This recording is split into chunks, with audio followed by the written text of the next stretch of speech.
Le sujet d'aujourd'hui, le contexte socioculturel de l'apparition du bouddhisme en Inde au 5e siècle avant Jésus-Christ, pourrait être aussi intitulé aux racines du bouddhisme.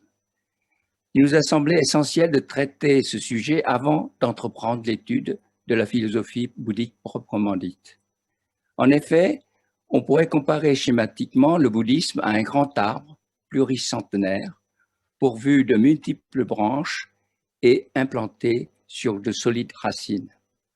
Son tronc représenterait le bouddhisme originel ou ancien, ses branches, les diverses écoles bouddhiques, et ses racines, le contexte historique et socioculturel de l'époque qui a contribué à son apparition. Sans ce contexte, cet environnement propice, le bouddhisme n'aurait sans doute jamais existé. Comme pour un arbre, il faut donc connaître ses racines pour comprendre le bouddhisme. Après un bref rappel de l'histoire de l'Inde ancienne, nous verrons d'abord les divers courants spirituels de l'Inde, en Inde à l'époque du Bouddha, ensuite leurs influences réciproques ainsi que leurs divergences. L'une des plus vieilles civilisations urbaines du monde était celle de la vallée de l'Indus, située sur le côté nord-ouest de l'Inde, correspondant au Pakistan actuel, et dont on trouve encore des vestiges à Harappa dans le nord, dans la région du Punjab, c'est-à-dire de l'Indus et de ses affluents, et Mohenjo-Daro au sud, dans la région du Sindh.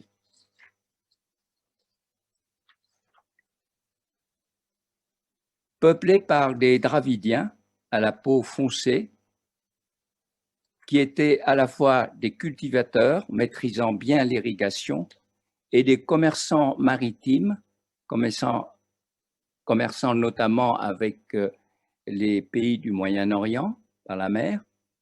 Cette civilisation était déjà très évoluée, comme en témoignent des cités bien organisées, avec des rues à angle droit, des bains, un système d'égouts remarquable. Donc cette civilisation fut à son apogée entre 2600 et 1800 avant Jésus-Christ, puis s'effondra soudainement et mystérieusement, sans doute en raison de catastrophes climatiques, sécheresse d'un côté, inondation de l'autre, plutôt que sous le coup des invasions étrangères. Peu de choses sont connues de cette civilisation, mais on la soupçonne d'être à l'origine de certaines traditions indiennes dont nous en reparlerons. Le fait le plus marquant de l'histoire indienne ancienne fut l'invasion, ou plutôt une arrivée par vagues successives, à partir du XVIIe siècle avant Jésus-Christ, de peuples aryens, du nom de Arya, nobles, qui se donnaient eux-mêmes, venus du nord-ouest, traversant l'Asie centrale et l'Afghanistan pour atteindre le nord-ouest de l'Inde.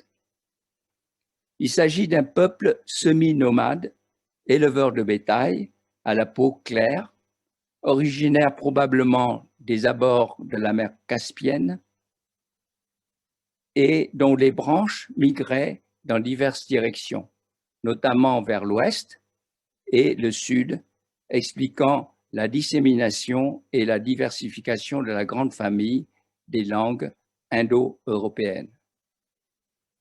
En quelques siècles, les tribus aryennes envahissaient le Punjab, le bassin de l'Indus, puis le bassin du Gange et le nord du Décan.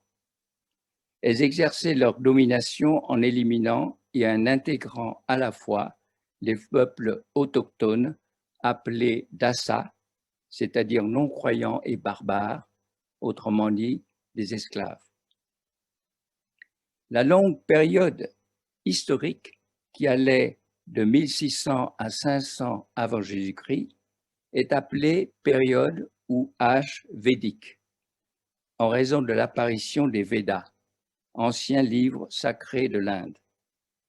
Cette période est volontiers subdivisée en trois: précoce, moyenne et tardive. Dans la période védique précoce, c'est-à-dire 1600 à 1000 avant Jésus-Christ, où a été composé le Rig Veda, le plus ancien des Védas, les Aryens étaient organisés en tribus, se combattant souvent entre eux et menaient une vie semi-nomadique, combinant l'élevage et l'agriculture et utilisant le troc. La société était relativement égalitaire, sans division en castes. La période védique moyenne, c'est-à-dire 1000 à 700 avant Jésus-Christ, et la période védique tardive, 700 à 500 avant Jésus-Christ, parfois étaient groupées ensemble et caractérisées par une expansion géographique et économique, en même temps que de changements politiques et socio-culturels importants. Les tribus aryennes fusionnaient pour former des États monarchiques ou s'appuyaient sur les clans. C'est là qu'apparut un élément essentiel de l'organisation sociale de l'Inde, le système de caste ou varna, qui signifie aussi couleur, et qui allait se généraliser dans toute l'Inde, restant encore appliqué de nos jours malgré son interdiction de discrimination écrite dans la Constitution indienne. Il s'agit d'une hiérarchisation de la société divisée en 4 castes principales et de nombreuses subdivisions. Au sommet se situent les brahmanas, c'est-à-dire les prêtres. Viennent ensuite les kshatriyas, c'est-à-dire les aristocrates, les officiers dans l'armée. Suivent les vaishyas, c'est-à-dire les commerçants, les artisans, et tout en bas se trouvaient les shudras, c'est-à-dire les paysans, les serviteurs. Bien entendu, les 3 premières castes sont réservées aux Aryens, la dernière aux Dravidiens. Plus bas encore se trouvent les hors-castes, les parias ou intouchables, car considérés comme impurs, vivant en marge de la société, condamnés à des basses besognes comme l'incinération des morts. Les castes sont définitivement fixées à la naissance et sans mixité possible. Le mariage entre castes différentes est proscrit afin de préserver la pureté, soi-disant, du sang aryen.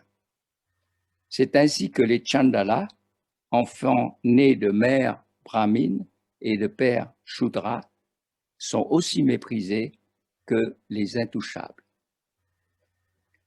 Au cours de la période védique tardive, le centre politique et culturel de l'Inde se décalait à l'est, attirant davantage l'immigration venant du nord et de l'est. Le passage de l'âge de bronze à l'âge de fer facilitait le défrichage des forêts et le développement de l'agriculture dans la plaine fertile du Gange, où s'édifiaient des cités et prospérait l'artisanat, le commerce et les activités culturelles. Au 5e siècle avant Jésus-Christ, on comptait en Inde quelques petites républiques reposant sur les clans et 16 grands royaumes ou Mahajanapada, dont le Kosala et le Magadha étaient les plus grands, notamment le Magadha, qui était le royaume le plus puissant de l'époque, où vivait et enseignait le Bouddha. Alors, quels sont les courants philosophiques au temps du Bouddha? L'époque du Bouddha fut une période de grands changements économiques et sociaux, avec un bouillonnement philosophique particulier, un peu comme au temps de la Grèce antique. On peut classer ces courants philosophiques en 3 groupes. Le premier se référait aux Védas, les plus anciens textes sacrés de l'Inde, suivis par leur prolongement, dont les Upanishads. Ils sont considérés comme des shrutis, c'est-à-dire ce qui a été entendu, autrement dit, révélé par les dieux. Le deuxième groupe était appelé orthodoxe ou astika. Asti veut dire c'est, car il reconnaissait aussi l'autorité des Védas. C'étaient les 6 darshana, comme on les appelle. Le Samkhya, le Yoga, le Vedanta, le Mimamsa, le Nyaya et le Vaisheshika. Nous ne reparlerons que des 2 premiers, contemporains du Bouddha, les autres étant apparus plus tardivement. Le troisième groupe était appelé hétérodoxe, par opposition au deuxième groupe orthodoxe. Hello. Ou nastika. Hello. Na-asti veut dire ce n'est pas. Donc, vous voyez la différence entre astika, c'est, donc des mouvements orthodoxes qui reconnaissaient également l'autorité des Védas, et les hétérodoxes, nastika, ce n'est pas, qui ne reconnaissaient pas l'autorité des Védas. Il s'agissait du jainisme, du bouddhisme, du fatalisme, du matérialisme et du scepticisme. Donc vous voyez qu'à l'époque du Bouddha, il y avait beaucoup d'écoles, de courants philosophiques. Le bédisme et le brahmanisme. Lorsque les Aryens sont arrivés en Inde, ils avaient déjà leur tradition contenue dans les Védas et la croyance en leur dieu, comme Mitra, qui est aussi un dieu iranien, Agni, le dieu du feu, Varuna, le dieu des eaux, Surya, le dieu du soleil, etc. Aux Dravidiens autochtones, ils firent connaître leur dieu et en même temps adoptaient aussi les traditions de ceux-ci, comme la méditation, le culte de la vache sacrée, le culte du lingam, qui est un symbole phallique, ainsi que probablement la vision du monde sous forme de réincarnation successive. Les Védas, dont le nom vient de vide, qui signifie voir, savoir, sont apparus entre 1600 et 1000 avant Jésus-Christ et composés de 4 recueils appelés Samhita. Ces recueils sont transmis oralement en sanskrit archaïque, appelé sanskrit védique. Ils étaient destinés à des fins rituelles et récités lors des sacrifices. C'étaient des hymnes en vers pour le plus ancien, le Rig Veda, des formules en prose pour le Jayur Veda, de chants pour le Samaveda et d'incantations magiques pour l'Atharva Veda. Certains hymnes sont des interrogations sur l'origine du monde, empreintes de poésie mystique. En voici un extrait. Rien n'existait alors, ni visible, ni invisible. Où était cette enveloppe du monde? Où étaient ces profondeurs impénétrables de l'air? Il n'y avait point de mort, point d'immortalité. Rien n'annonçait le jour ni la nuit. Lui seul respirait, ne formant aucun souffle, enfermé en lui-même. Il n'existait que lui. À la période védique moyenne, vers 1000 à 800 avant Jésus-Christ, sont apparus les brahmanas, contenant des interprétations théologiques des rites sacrificiels. Le sacrifice dépasse la signification d'une offrande au Dieu pour prendre un caractère métaphysique, avec la prédominance non pas de l'acte sacrificiel, mais de la formule rituelle qui l'accompagne, le Brahman, dont le prêtre du même nom, Brahmana, est le détenteur exclusif. On voit donc cette évolution d'une religion védique ancienne, archaïque, vers une interprétation plus métaphysique.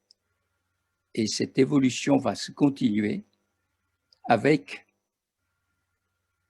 l'Aryanaka, c'est-à-dire des recueils composés par les ascètes solitaires de la forêt. Mais en même temps, le sacrifice, qui était très important, souvent des sacrifices animaux dans la religion védique ancienne, tend à devenir moins sanglant avec des offrandes de fleurs, de fruits et d'autres biens, plutôt que des sacrifices animaux.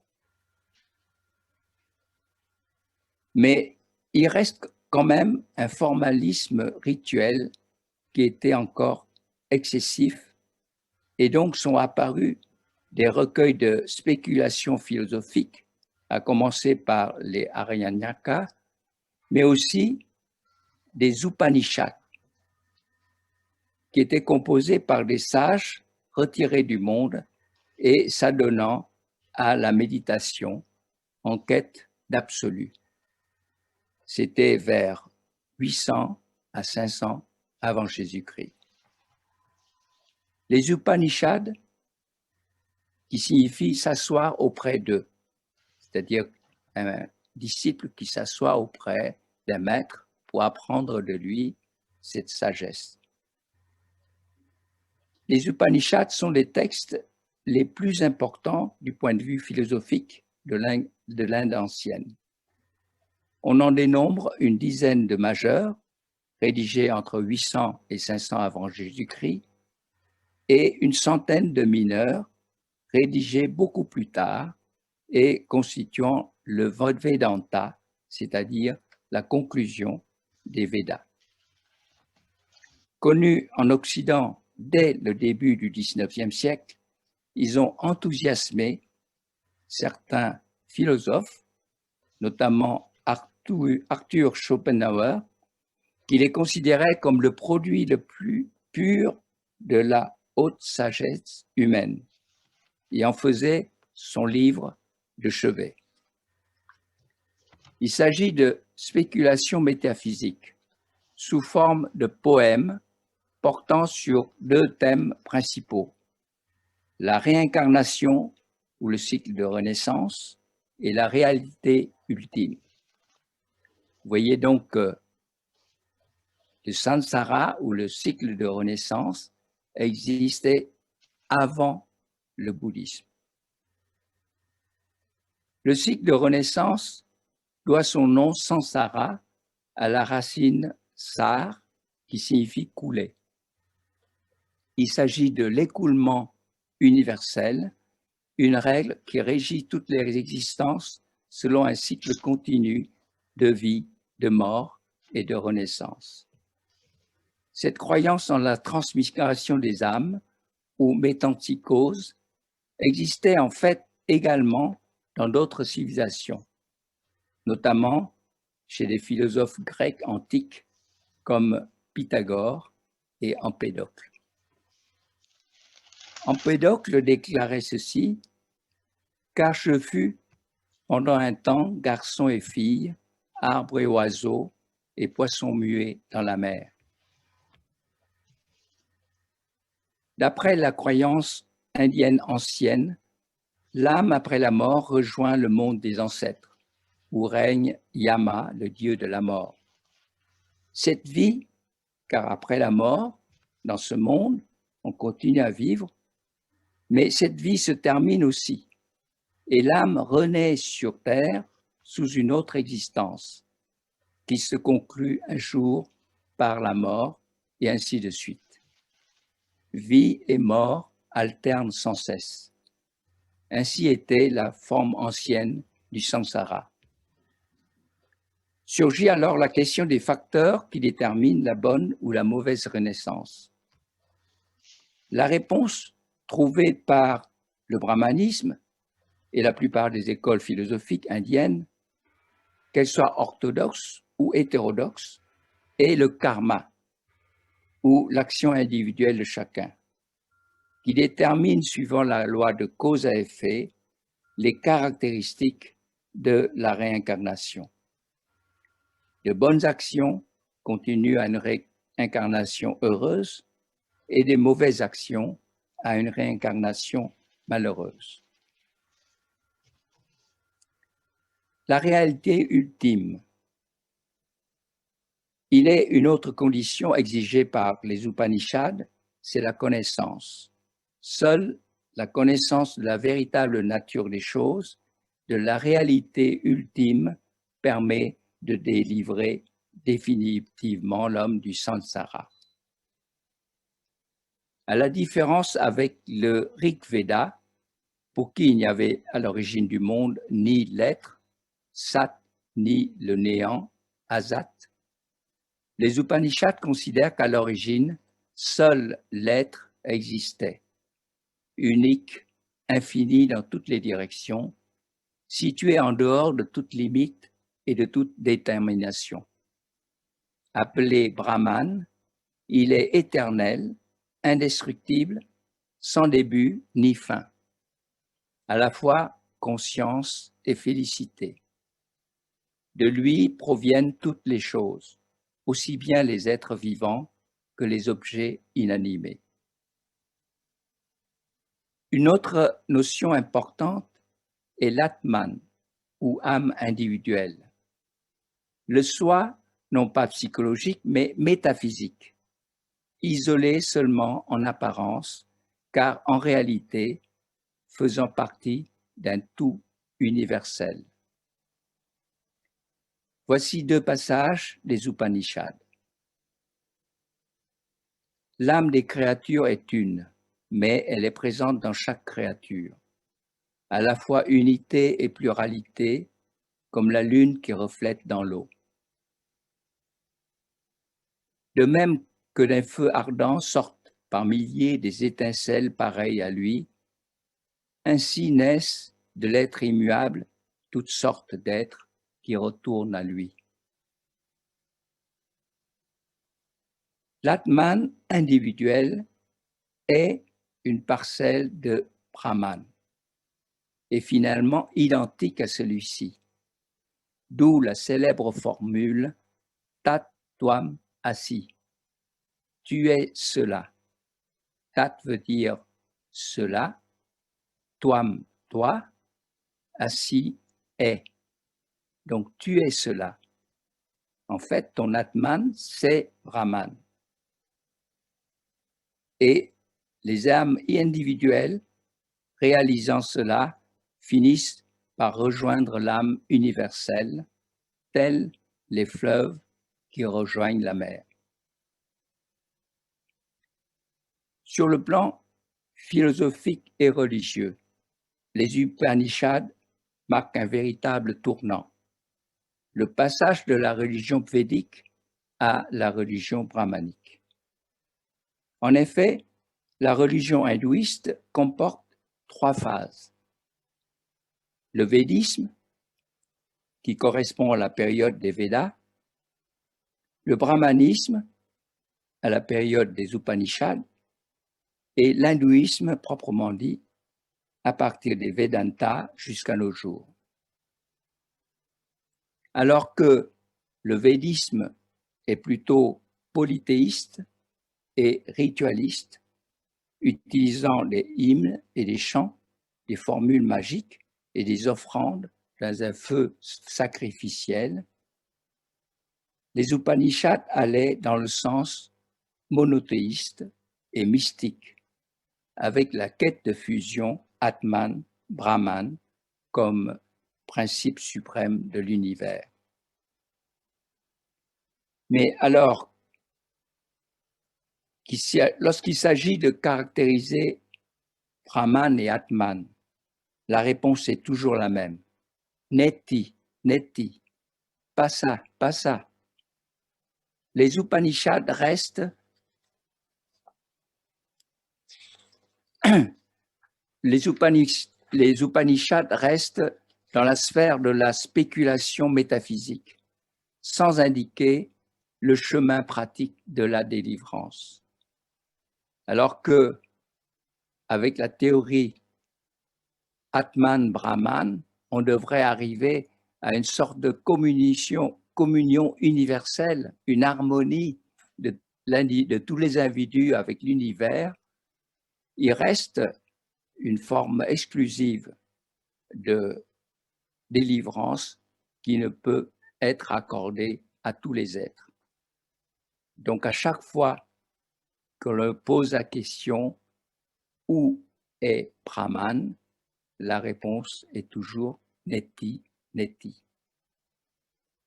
Ainsi, le brahmanisme est une habile combinaison de deux théories d'essence et d'origine différentes. Le samsara, une vision cyclique et pessimiste du monde, née sans doute de couches populaires dravidiennes, et l'Atman Brahman, une vision linéaire et optimiste, promulguée par l'élite aryenne, notamment les prêtres brahmanas. La croyance au samsara et au karma permet aux personnes des castes inférieures d'espérer une réincarnation en caste supérieure, jusqu'à la caste des brahmanas, d'où ils pourraient réaliser la fusion Atman-Brahman. Ainsi se trouve conforté et pérennisé le système de castes et maintenu l'ordre social et religieux imposé par les Aryens et les castes supérieures. Nous allons parler maintenant de deux des courants philosophiques orthodoxes qui sont le Sankhya et le Yoga. Le Sankhya est la plus ancienne des écoles, de ces écoles, et fondée par un personnage mythique, le sage Kapila. Reconnaissant théoriquement l'autorité des Védas, il s'agit en fait d'un système philosophique indépendant et élaboré, reposant sur une analyse rationnelle et logique. Littéralement, son nom signifie nombre, car il s'agit de dénombrer les composants de la matière et de l'esprit, au nombre de 25, dont la prakriti, la matière fondamentale, ou la substance primordiale, si on veut, et le purusha, l'âme, toutes les deux éternelles, omniprésentes et diffuses. La combinaison de ces deux principes est à l'origine de tous les phénomènes matériels et psychiques du monde. La prakriti est unique, inconsciente et active, alors que le purusha est innombrable, consciente et inactive. Mais le Sankhya ne reconnaît ni Dieu, créateur, ni autre cause externe qui puisse déclencher l'évolution de la matière fondamentale qui est la seule cause de cette action. Il y a une méprise de l'âme, c'est-à-dire du purusha, qui se sent assujetti, attaché à la matière. C'est grâce à la compréhension discriminante par l'enseignement du Sankhya que celle-ci prend conscience de son indépendance vis-à-vis de la prakriti. Et lorsque le karma d'une personne est complètement épuisé, son corps meurt, son âme se libère et ne renaîtra plus jamais, unie aux autres âmes libérées, mais seule, sans corps et sans souffrance. Le yoga. Le yoga est une méthode très ancienne utilisée depuis l'Antiquité par toutes les traditions spirituelles indiennes, notamment par le Bouddha lui-même. Alors que le Sankhya s'appuie sur la pensée rationnelle et logique, le yoga est plutôt pratique, utilisant les exercices physiques et mentaux reposant sur l'ascèse et la méditation.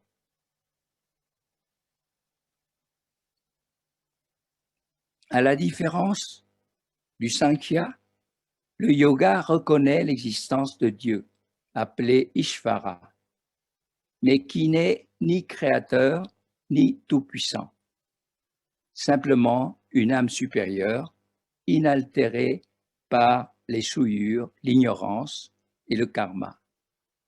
Rempli de compassion, Dieu assiste les autres âmes dans leur effort de délivrance, et une fois le karma détruit, le Purusha libéré de la Prakriti, il se sépare de l'âme libérée.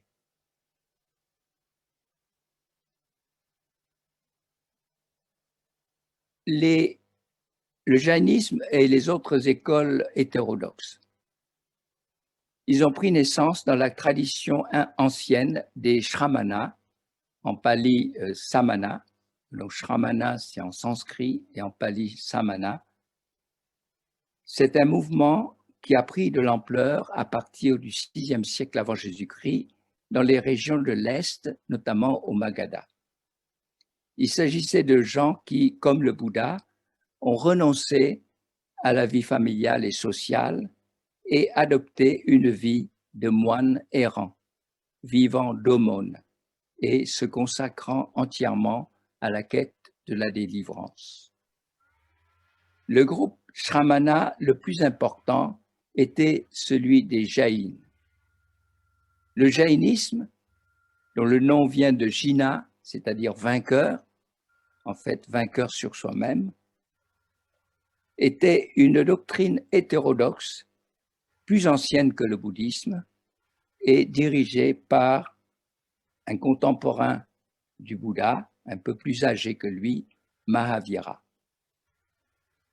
D'après le jaïnisme, tout être vivant possède un principe vital, ou Shiva, qui par nature est pur et éternel.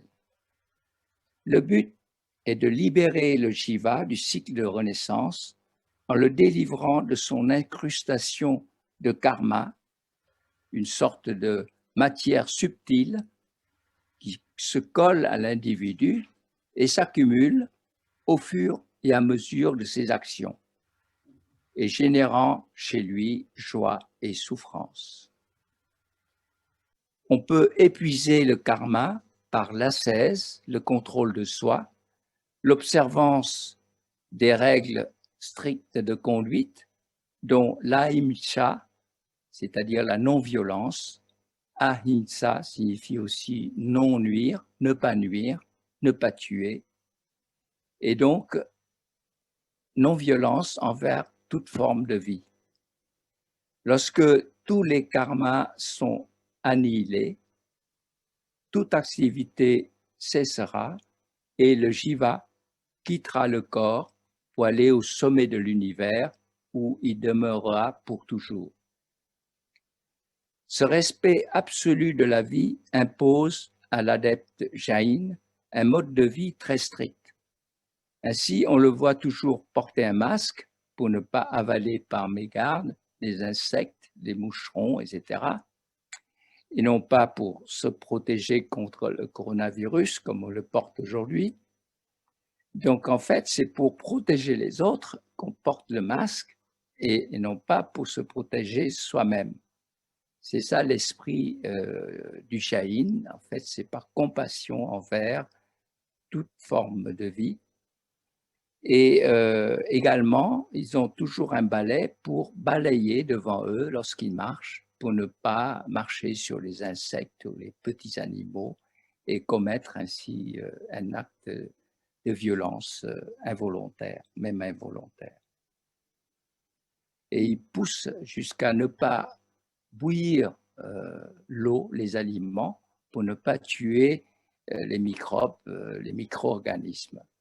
Donc, vous voyez que c'est une pratique très extrême de non-violence et d'attention au karma pour ne pas aggraver son karma et ainsi, grâce à cela, sortir du cycle de renaissance. Un autre groupe est celui des fatalistes ou ajivika. Les fatalismes affirment que la destinée de tout être vivant était déterminée à l'avance par le niyati, une sorte de destin universel qui détermine tout. Ainsi, de renaissance en renaissance, on devient un jour ajivika, c'est-à-dire un être spirituellement avancé qui doit mener un ascétisme rigoureux, voire extrême, jusqu'à la mort, qui le permet de se délivrer de la dernière renaissance. Les écoles matérialistes ou charvaka avaient aussi une position extrême, mais seulement théorique. Pour ces écoles, l'âme n'existe pas, ou bien disparaît après la destruction du corps. La vie, comme la conscience, n'est que le produit d'une combinaison de matière. Il n'existe pas de vertu, pas de vice, pas de résultat d'action, donc pas de karma, pas de vie après la vie, donc pas de samsara. Seul existe ce qui est directement perçu et il ne sert à rien de rechercher, de réfléchir, puisqu'il n'y a aucune conclusion possible. La vie est donc faite pour en jouir le temps qu'elle dure, puisque tout se termine de toute façon par la mort, sans aucune continuation possible. Une autre école est l'école des sceptiques. Les sceptiques ne nient pas du tout, ne nient pas tout, mais ne s'engagent dans aucun point de vue, car selon eux, toute connaissance est impossible. Ils doutent de tout, ce qui fait que c'est une forme extrême d'agnosticisme qui conduit à l'inaction. Le bouddhisme est une réaction contre le brahmanisme, car le principal adversaire du bouddhisme en tant que système dominant et hégémonique est clairement le brahmanisme. On peut dire que entre les deux composantes du brahmanisme, le samsara et l'atman brahman, le Bouddha a fait un choix radical. Il a gardé la notion de samsara et écarté celle de l'atman brahman, en y opposant le principe du non-soi, anatman en sanskrit et anatta en pali. Et il rejette en même temps l'âme individuelle et l'âme universelle. De fait, le bouddhisme admet l'existence du samsara et du karma, qui sont étroitement liés. Mais pour lui, la délivrance du samsara ne peut s'obtenir ni par des rites sacrificiels des Védas, ni par des spéculations métaphysiques des Upanishads. Fait remarquable, au lieu de se fixer sur le samsara, comme la majorité des gens à l'époque, le Bouddha a pris comme centre et point de départ de sa doctrine dukkha, la souffrance universelle. En effet, son premier sermon au parc des Gazelles, près de Sarnath, a porté sur les 4 vérités, c'est-à-dire la souffrance, les causes de la souffrance, l'extinction de la souffrance et la voie qui mène à cette extinction. Le but de la vie n'est plus la délivrance, moksha, du samsara, mais l'extinction de la souffrance, nirodha. Nirodha, c'est la négation de Rodha, qui signifie emprisonnement. Et c'est donc une véritable libération. On pourrait dire qu'il y a eu un changement de paradigme, une vision différente du monde conduisant à une façon d'agir différente.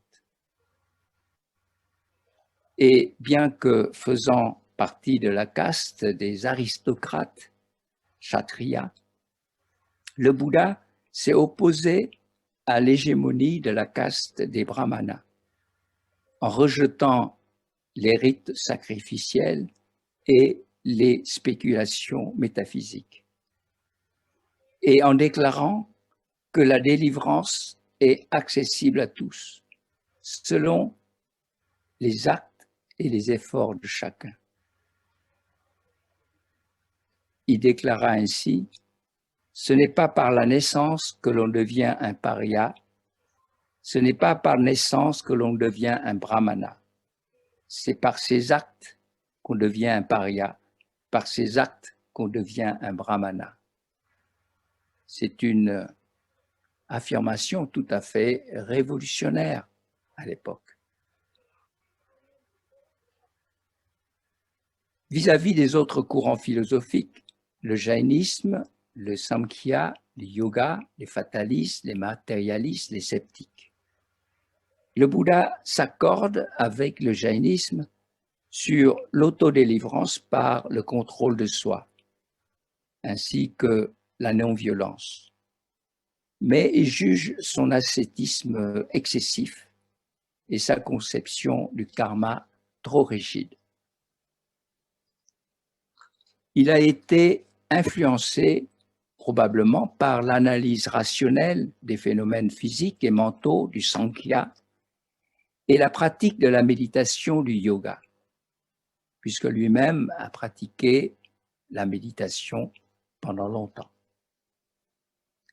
Bien entendu, il ne pouvait pas accepter le fatalisme, qui ne faisait que nier toute liberté et toute responsabilité humaine. Nous pouvons penser aussi que dans une certaine mesure, il partageait avec les matérialistes la primauté de l'expérience vécue et l'absence d'un soi éternel. Mais il rejetait leur attitude négative, nihiliste. Enfin, vis-à-vis des sceptiques, il s'accordait sur le caractère inexprimable de la vérité, mais critiquait leur attitude passive qui en découlait.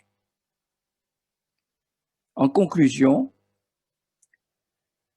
la connaissance du contexte socio-culturel de l'Inde au 5e siècle avant Jésus-Christ nous permet de mieux comprendre comment est née la philosophie bouddhique, comme un mouvement dissident, hétérodoxe, s'élevant contre l'orthodoxie et l'hégémonie du brahmanisme qui s'appuyait sur le système des castes. On sait aussi que les notions de cycle de renaissance, de karma, de délivrance n'étaient pas spécifiques au bouddhisme, mais partagées par la plupart des écoles philosophiques de l'époque.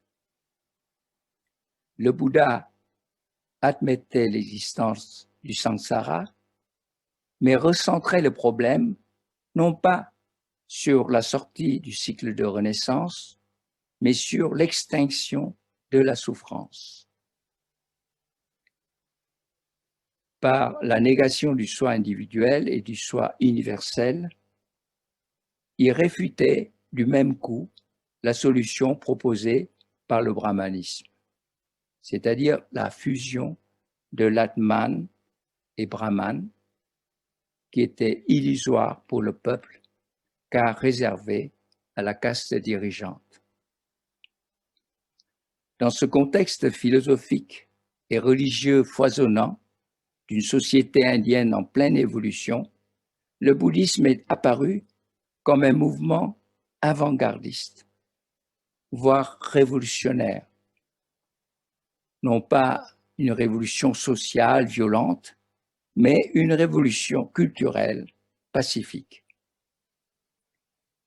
Il aborda la question existentielle humaine de façon pragmatique et humaniste, en conférant à l'homme, et non plus au Dieu, le statut d'acteur responsable de sa propre libération. Voilà, je vous remercie.